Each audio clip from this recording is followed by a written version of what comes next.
जय हिंद भाइयों एवं बहनों, स्वागत है अपने इस YouTube चैनल में। दोस्तों, आज के इस वीडियो में एक बार फिर से हम कक्षा 12 के विद्यार्थियों के लिए समाजशास्त्र का ये जो तीसरा अध्याय रहेगा, सामाजिक संस्थाएं, निरंतरता एवं परिवर्तन। बच्चों, इस चैप्टर संबंधित जो भी इंपॉर्टेंट क्वेश्चन रहेंगे उन सब क्वेश्चनों के विषय में हम लोग चर्चाएं करेंगे। सबसे पहले हम बहुविकल्पी हल करेंगे, उसके बाद में अतलघु उत्तरी, उसके बाद में लघु उत्तरी, उसके बाद विस्तृत उत्तरी क्वेश्चन के बारे में चर्चाएं करेंगे। तो बच्चों, आइए देखते हैं। पहला क्वेश्चन बच्चों, किसने कहा संस्थाएं कार्य विधियों की स्वीकृत दशाएं या स्वरूप है? किसने कहा कि जो संस्थाएं हैं कार्य विधियों की स्वीकृत दशाएं हैं? तो बच्चों, ये किस कहा था? माइका यूआर और पेज ने कहा था। इसका सही जवाब जो है बा हो जाएगा। अगला क्वेश्चन है, किसने कहा हम समितियों के सदस्य हैं ना कि संस्थाओं के? किसने कहा कि हम समितियों के सदस्य हैं ना कि संस्थाओं के सदस्य हैं? ऐसा जो है कहा था माइका यूआर और पेज। इसका सही जवाब बच्चों जो है क्या हो जाएगा? आ हो जाएगा। किस समाजशास्त्री ने द्वितीयक संस्थाओं को प्राथमिक संस्थाओं के लिए सेफ्टी वॉल्व माना है? किस समाजशास्त्री ने द्वितीयक संस्थाओं को प्राथमिक संस्थाओं के लिए सेफ्टी वॉल्व माना है? चार ऑप्शन आपके सामने बच्चों। इसका सही जवाब हो जाएगा आ हो जाएगा, टालकाट पार्सन्स। इसका सही जवाब जो है आ हो जाएगा। संस्थाओं का सर्वोत्तम वर्णन इस प्रकार किया जा सकता है, यह संकुल है। संस्थाओं का सर्वोत्तम वर्णन इस प्रकार किया जा सकता है कि यह जो है संकुल है। सत्ता का, परिस्थितियों का, भूमिकाओं का, प्रणालियों का। तो इसका बच्चों सही जवाब क्या हो जाएगा? दा हो जाएगा, प्रणालियों का। सही जवाब क्या हो जाएगा? दा हो जाएगा। अच्छा, ये अगला क्वेश्चन देखेंगे। निम्नलिखित में से कौन सा संस्था का उदाहरण नहीं है? विवाह, परिवार, नातेदारी, सम समूह। कह रहा है कि निम्नलिखित में से कौन सा संस्था का उदाहरण नहीं है? तो बच्चों, इसका सही जवाब हो जाएगा सम समूह। ये जो है संस्था का उदाहरण नहीं है। सही जवाब बा हो जाएगा, 5 का बा हो जाएगा। अगला क्वेश्चन देखेंगे। संस्थाओं का संप्रेषित करने के लिए विशिष्ट समितियों की आवश्यकता होती है। यह तथ्य महत्व रखता है केवल जटिल समाजों के लिए, केवल धर्म की संस्थाओं के लिए, और समितियों के आकार निर्धारित करने के लिए, संस्थाओं तथा अन्य प्रतिमानों के बीच मूल अंतर समझाने के लिए। तो बच्चों, 6 का सही जवाब हो जाएगा, 6 का सा हो जाएगा। समितियों का आकार निर्धारित करने के लिए, इसका सही जवाब जो है सा हो जाएगा। अगला क्वेश्चन देखेंगे, क्वेश्चन नंबर हम लोग 7 देखेंगे। जात का निर्धारण होता है जन्म द्वारा, क्रम द्वारा, व्यवसाय द्वारा, जीवन शैली द्वारा। जात का निर्धारण होता है बच्चों। कैसे होता है जात का निर्धारण?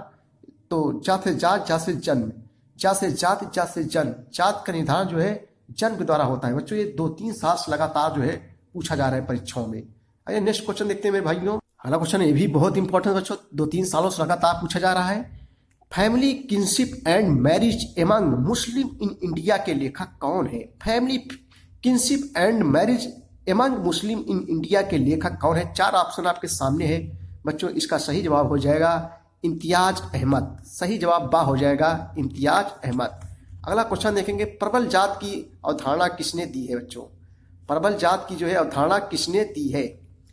तो प्रबल जात की जो अवधारणा दी है M.N. श्रीनिवास। इसका सही जवाब 9 का आ हो जाएगा। प्रबल जात की अवधारणा किसने दी है? N. श्रीनिवास बच्चों। ये भी इंपॉर्टेंट सब क्वेश्चन है। अगला कौन? सूचना का अधिकार अधिनियम कब पारित हुआ था? सूचना का अधिकार अधिनियम जो है कब पारित हुआ था बच्चों? 4 ऑप्शन आपके सामने है। इसका सही जवाब आपको बताना है।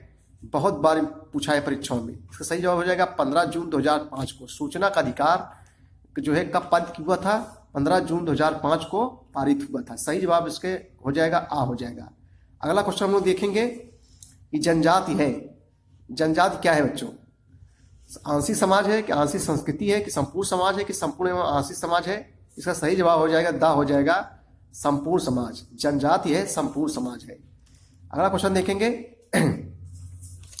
भारतीय किसान यूनियन के संस्थापक थे कौन थे?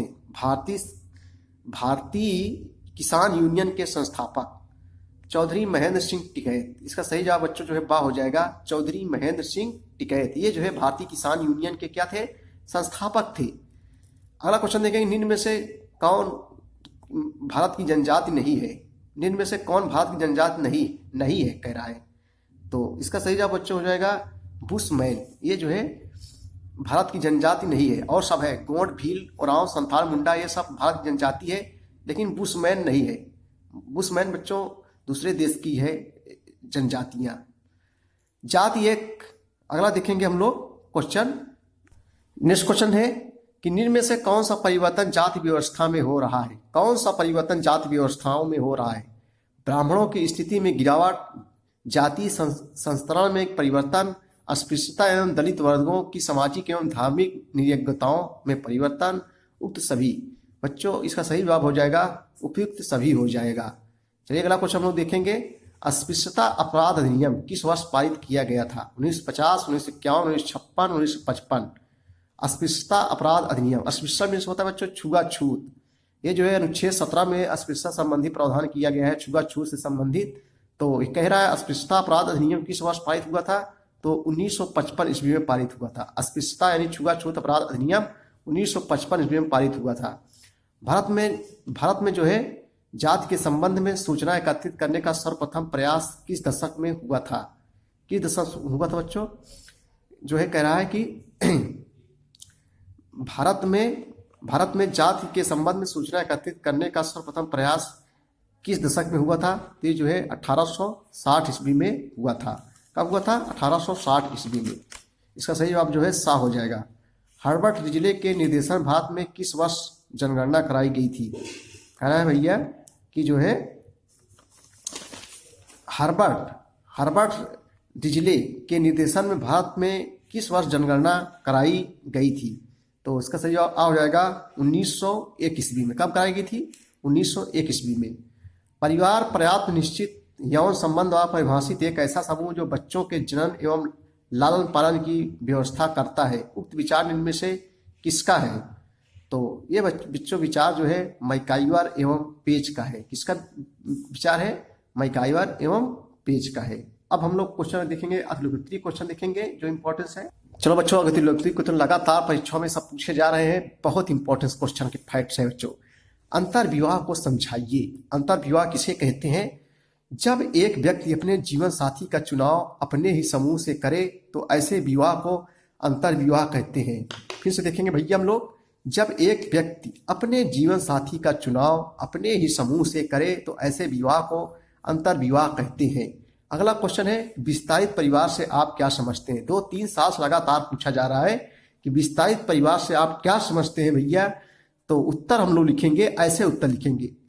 इस प्रकार के परिवार में सभी रक्त संबंधी एवं कुछ अन्य संबंधी भी सम्मिलित होते हैं।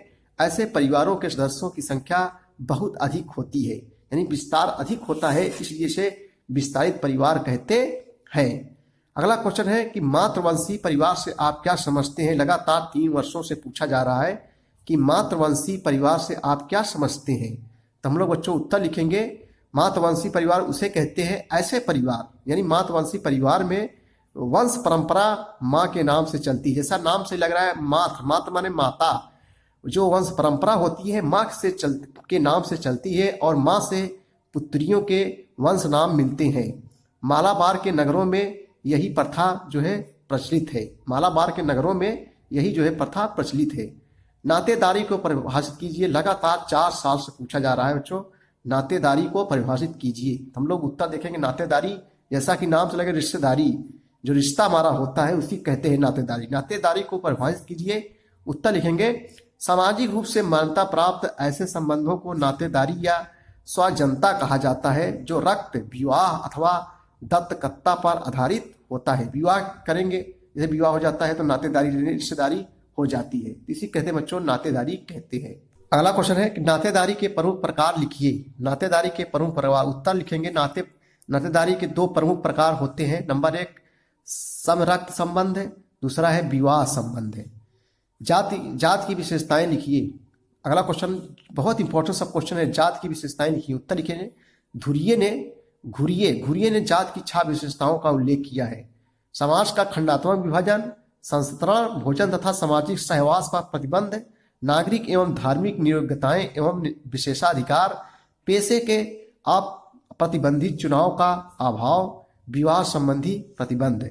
ये जो है जाति की विशेषताएं हैं। जाति की कितनी विशेषताएं हैं? जाति की जो है 6 विशेषताएं है भैया। चलिए अब हम लोग लघुत्तरीय क्वेश्चन देखेंगे। बहुत इंपॉर्टेंट क्वेश्चन, ये क्वेश्चन जरूर परीक्षाओं में बच्चों पूछा जाएगा। परिवार से आप क्या समझते हैं? परिवार के प्रकारों की जो है विस्तृत चर्चा कीजिए। तो आइए देखते हैं परिवार से क्या समझते हैं आप। परिवार के प्रकार को विस्तृत चर्चा करना है। चलो उत्तर लिखे, हेडिंग डालेंगे। हम सबसे पहले हेडिंग डालेंगे परिवार का अर्थ एवं परिभाषा। देखो परिवार बच्चों जैसा नाम है फैमिली, फैमिली में तो होता है परिवार। फैमिली शब्द का उद्गम लैटिन शब्द फेमलस से हुआ है, जो एक ऐसे समूह के लिए प्रयुक्त हुआ है जिसमें माता पिता, बच्चे, नौकर और दास हों। साधारण अर्थों में विवाह जोड़े को परिवार की संज्ञा दी जाती है, किंतु समाजशास्त्री दृष्टि से यह परिवार शब्द का सही उपयोग नहीं है। परिवार में पति पत्नी एवं बच्चों को होना आवश्यक है। परिवार में जो है पति पत्नी एवं बच्चों का जो है होना आवश्यक है। इनमें से किसी भी एक के अभाव में हम उसे परिवार न कहकर गृहस्थ यानी हाउस होल्ड कहेंगे। यह संभव है कि परिवार एवं गृहस्थ के सदस्य एक हों। यह संभव है कि जो परिवार एवं गृहस्थ के सदस्य एक हों। प्रत्येक परिवार एक गृहस्थ भी है, किंतु सभी गृहस्थी परिवार नहीं है। परिवार की परिभाषाओं में यह बात और भी स्पष्ट हो जाएगी। विभिन्न विद्वानों ने परिवार को इस प्रकार से परिभाषित किया है। मैकायर एवं पेज के अनुसार परिवार जो है पर्याप्त निश्चित यौन संबंध द्वारा परिभाषित एक ऐसा समूह है जो बच्चों के जनन एवं लालन पालन की जो है व्यवस्था करता है। ये बच्चों मैकायर एवं पेज कथन था। उसके बाद में डॉक्टर दुबे के अनुसार हम देखेंगे, परिवार में स्त्री और पुरुष दोनों की सदस्यता प्राप्त रहती है। परिवार में मतलब डॉक्टर दुबे के अनुसार, डॉक्टर दुबे क्या कहते हैं कि परिवार में स्त्री और पुरुषों दोनों की सदस्यता प्राप्त रहती है। उनमें से कम 2 विपरीत यौन संबंधों की सामाजिक स्वीकृति रहती है और उनके संसर्ग में उत्पन्न संतान परिवार का निर्माण करते हैं। अगला कुछ देखेंगे हम लोग इसी बच्चों, भारत में परिवार के प्रकार। भारत में पाए जाने वाले विभिन्न प्रकार के परिवारों का वर्गीकरण इस प्रकार है। आइए देखते हैं हम लोग। अगला क्वेश्चन जो लघुत्तरी क्वेश्चन है बच्चों, जातिवाद क्या है? जातिवाद को नियंत्रित करने के लिए सुझाव दीजिए। बहुत इंपॉर्टेंट क्वेश्चन है, कई बार परीक्षाओं में पूछा जा रहा है। देखो बच्चों, जातिवाद क्या है? जातिवाद सब कोई समझते होंगे। जातिवाद क्या है? जातिवाद को नियंत्रित करने के लिए सुझाव दीजिए। उत्तर लिखेंगे हम लोग, जातिवाद राजनीति में रूपांतरित जाति के प्रति निष्ठा है। जातिवाद जो होती है राजनीति में रूपांतरित जाति के प्रति निष्ठा है। जातिवाद के द्वारा जाति के आधार पर ऊंच नीच की भावना को जो है प्रश्रय दिया जाता है। काका कालेकर के अनुसार जातिवाद ऐसी उच्च अंध तथा सर्वोच्च समूह भक्ति है जो न्याय, औचित्य, समानता तथा विश्व बंधुत्व जैसे यानी विश्व बंधु जैसे स्वस्थ सामाजिक मानकों की उपेक्षा करती है। जातिवाद को नियंत्रित करने के उपाय। नंबर 1 लिखेंगे, अंतरजातीय विवाह को प्रोत्साहित करना, विभिन्न जातियों द्वारा परस्पर सामूहिक भोजन का आयोजन। नंबर 3, जातीय श्रेष्ठता और न्यूनता के भाव को समाप्त करना, जन्म के बजाय कर्म की महत्ता को बढ़ावा देना। उदाहरण के लिए वाल्मीकि दलित थे, ऋषि वेदव्यास की मां मछुआरिन थी। कालिदास शिकारी परिवार से थे, जबकि भगवान राम के कुल गुरु वशिष्ठ मुनि भी जो है क्या थे, दलित परिवार से संबंधित थे। लोगों द्वारा उपनाम के प्रयोग को न करने की प्रवृत्ति को प्रोत्साहित करना, दलित बच्चों को अधिक से अधिक स्कूलों में लाने के लिए प्रोत्साहित करना, शहरीकरण की प्रवृत्ति को प्रोत्साहित करना क्योंकि शहरों में जाति आधारित भेदभाव कम होता है। अनुसूचित जाति एवं जनजाति के लोगों के बीच जागरूकता लाना बच्चों। तो ये जो है जातिवाद क्या है, बहुत इंपॉर्टेंट फैक्ट्स था जो है